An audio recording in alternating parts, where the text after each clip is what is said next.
Hi everyone, my name is Allison Smith and I will be teaching a lesson for Community Day on Elizabeth Murray. Just a little bit about me. I am a student at UWM and I'm studying art education, and I hope you enjoy this. Thanks. So before we get started with our project, I thought we could go over who Elizabeth Murray is. So she is a native to Chicago, and she went to the Art Institute of Chicago for her undergrad, and one of her greatest influences was Paul Cézanne, and she was originally there to study commercial art, but fell in love with painting.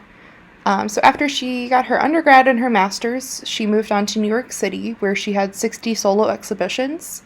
And MoMA actually did a retrospective of her, which is there have only been 5 female artists who have had a retrospective there. So she is a incredible female painter, and currently she has 40 public collections have her work right now. So she is at the Whitney Museum of American Art, and of course the Haggerty. So what else has Elizabeth made?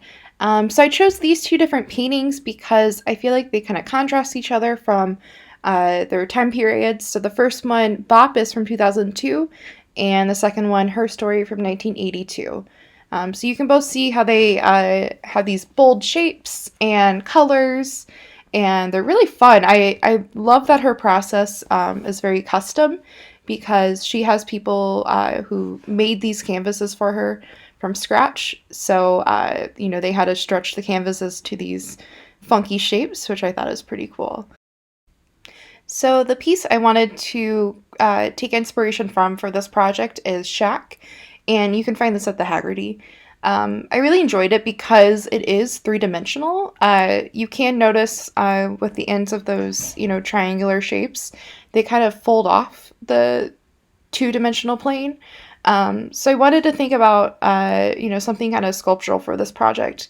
But it is still very 2D. I like the boldness of the colors and just, the variety of, value we see. And like there's this really interesting shading going on. So I think there's a lot to this painting and lots of layering we can think about. So yeah. For the project, I'm calling it Modern Mobiles. I was really influenced by the three-dimensionality of her pieces. So I wanted to think about, how I can incorporate the sculpture elements into like a more of a, two-dimensional project. So the mobiles kind of have this fun movement to them, and I really played around with color, and, I feel like there's lots of symbols we see in her paintings. So just, really heightening the boldness of it. So I'm really looking forward to making this with you. I hope you enjoy. So I want to go over the supplies we're going to need today. So you will definitely need to find 3 paper plates. But if you don't have paper plates, that's okay. You can look for cardboard, or even like a recycled cereal box would work really nicely. But if you don't have that, you can also find some paper, and that should work too. You're also going to need to find a media that you can color with. So that might be markers, crayons, oil pastels, colored pencils, anything like that.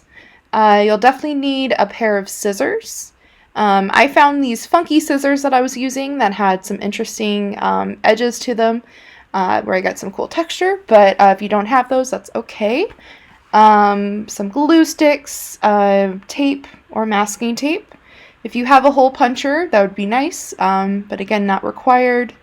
You'll need a pencil and a variety of paper, whatever kind of construction paper you have laying around, or, printer paper. And then definitely yarn, but you can also supplement it for dental floss, so any kind of string that you have. And then if you have pipe cleaners, grab those too. So if you want to pause the video for a minute or so just to kind of gather your materials, feel free to. So to get started, we're going to grab one of our paper plates. And if you want to get your pencil ready, we're going to be working on the first part of our mobile. So our mobile is going to be in 3 parts. So right here, I was just drawing a very organic, abstract shape. So feel free to draw whatever kind of shape you want. It could be, you know, a triangle, a heart, a circle, or something in between. And then I begin to cut the paper plate out. So I first started cutting off some of the paper plate just to make it a little bit easier to get into those detailed parts of the shape.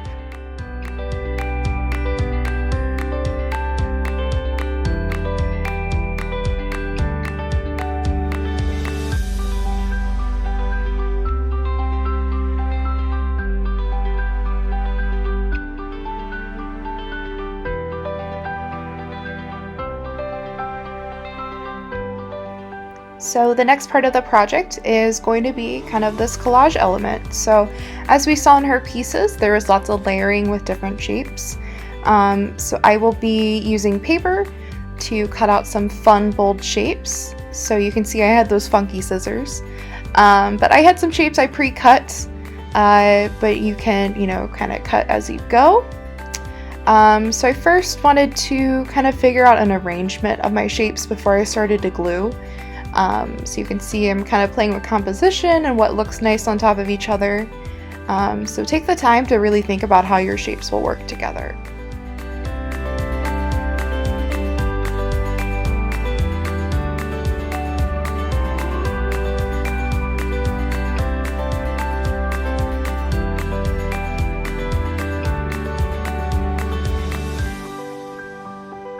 So once I figured out my composition, I tried to remove them as carefully as I could to begin my gluing process. So I glued around the edges of the shape as long as the middle, and then once I pressed those down firmly, I just kept going with my gluing.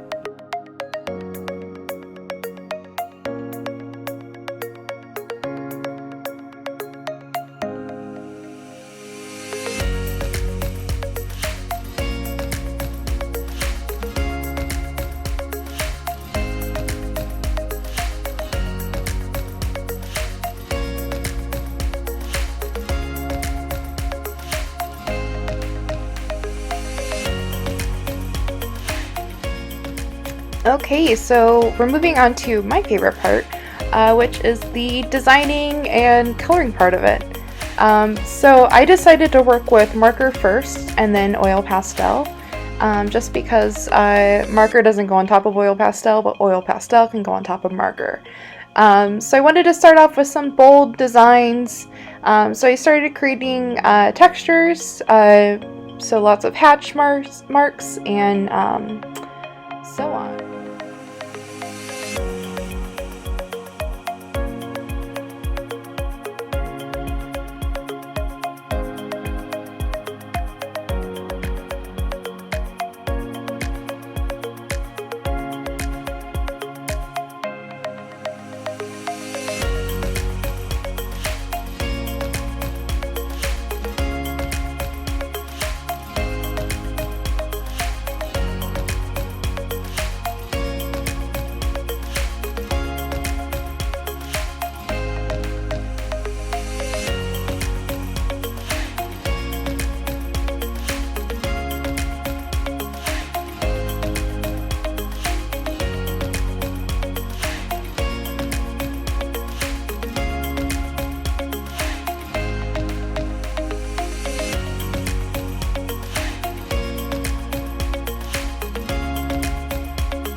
So at this point I started to add the oil pastel just because I kind of wanted to highlight some shapes and give the background of my plate some more color, just because I could fill in the paper a lot easier and faster with like kind of a crayon oil pastel media.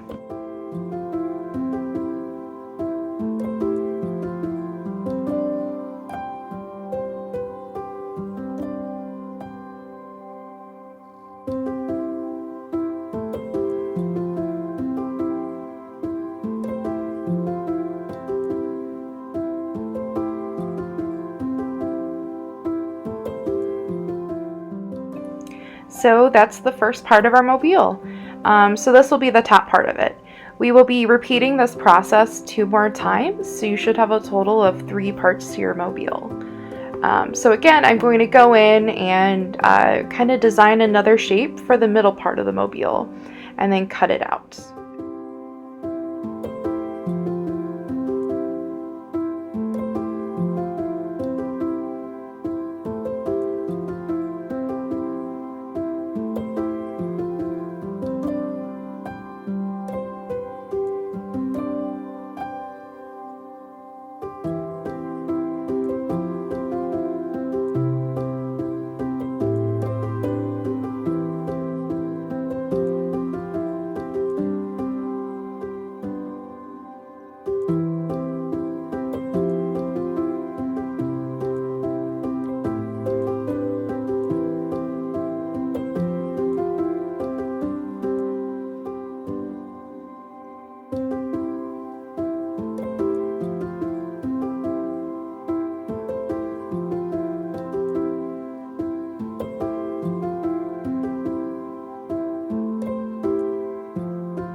So we're back at the part where we figure out our composition. So again, I'm laying down some different shapes, thinking about overlapping them, how certain colors look good together, and how I don't want colors to repeat. I don't want them to be touching each other.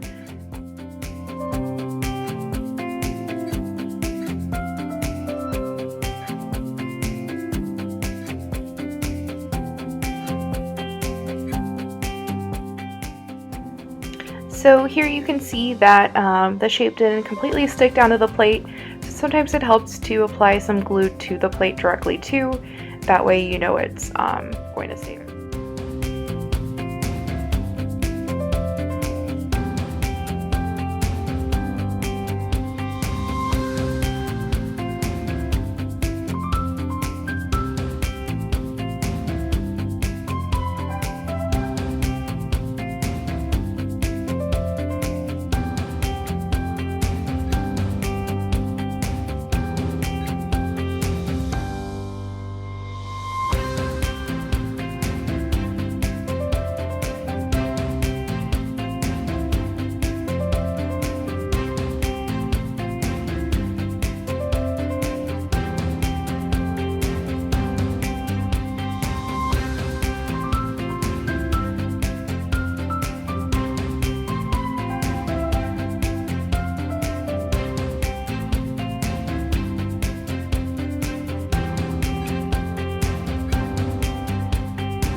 And so the second part of the mobile is done. So I'm moving on to my last part, so the third part. So for this one, I just wanted to use the funky scissors to cut around the plate. So I kind of wanted like this gradual shape of my mobile. So a tiny first piece, medium-sized second piece, and a large third piece.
So I have completed creating the parts of my mobile.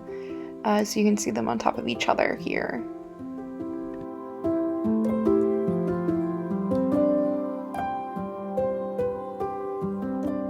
We will now be going into the part where we assemble them. So you can be exact with this or kind of guesstimate.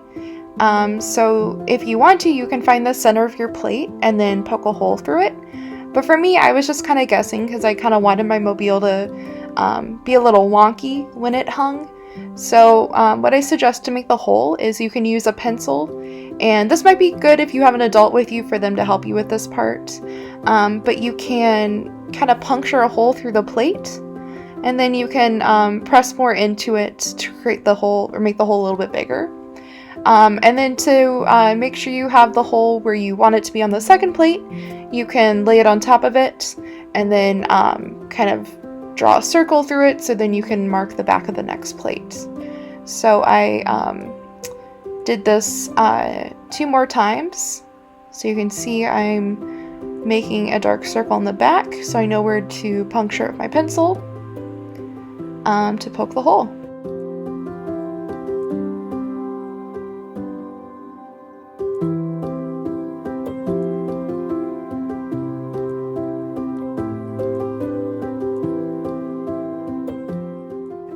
So now you're going to need to gather your yarn or string. I like to start when I'm working with any kind of string is to put masking tape on the end of it. It just makes it a lot easier when you are sewing it through the plates. It's sort of like a makeshift sewing needle for your yarn. So if you just want to wrap the masking tape or scotch tape around the end of the yarn, it's going to be really easy to string your mobile together.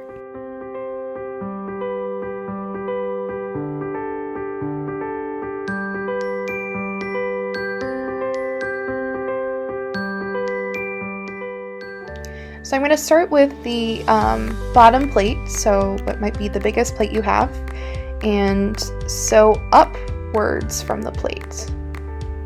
So pull the yarn through the bottom of the plate, starting from the back up to the front. And you'll want to give yourself some room with the yarn. You can see here my area got a little messy, so I had to push it off to the side. But give yourself some yarn to work with. And then you're going to do that same technique and pull the yarn through the bottom of the second plate. So it should be going up. And then again to the first plate.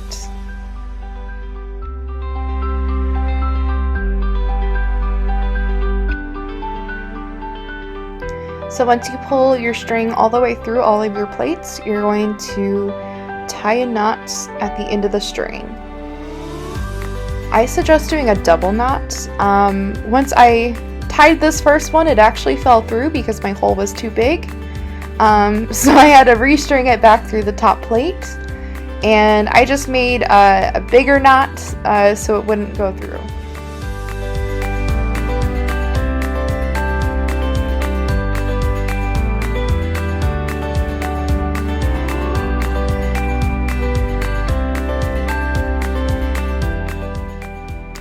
So you're going to pull the yarn and make it real taut, and then you can cut the excess part of the yarn at the top.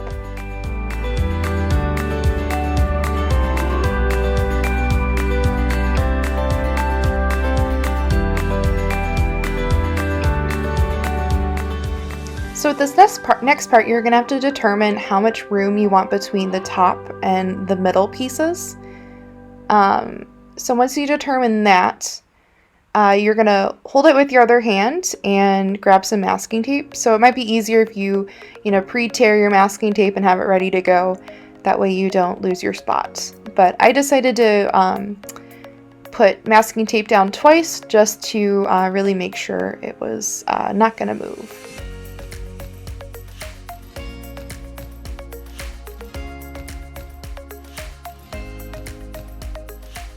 So again, I'm going to repeat this process and figure out how much yarn I'm going to need to give myself that ideal length in between the second and third plate. So once I kind of get there, I'm gonna, kind of mark it with tape or hold my finger there just so I don't lose it. Here I just decided to cut the yarn just so I don't forget. But then you're going to tie with that double knot again. And I do finish it off with some masking tape just to make sure it doesn't budge or go anywhere.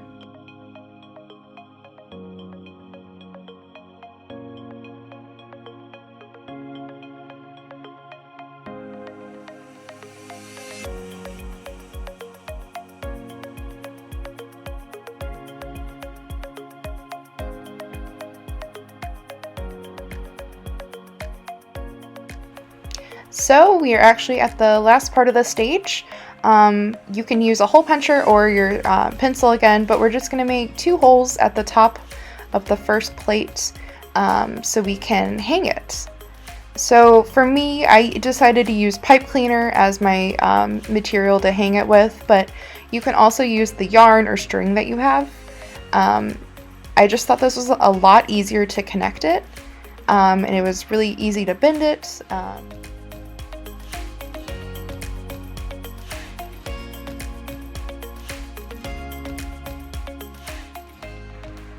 So once I found the determined length I wanted for the pipe cleaner, I'd use just masking tape to finish it off, just so it wouldn't go anywhere.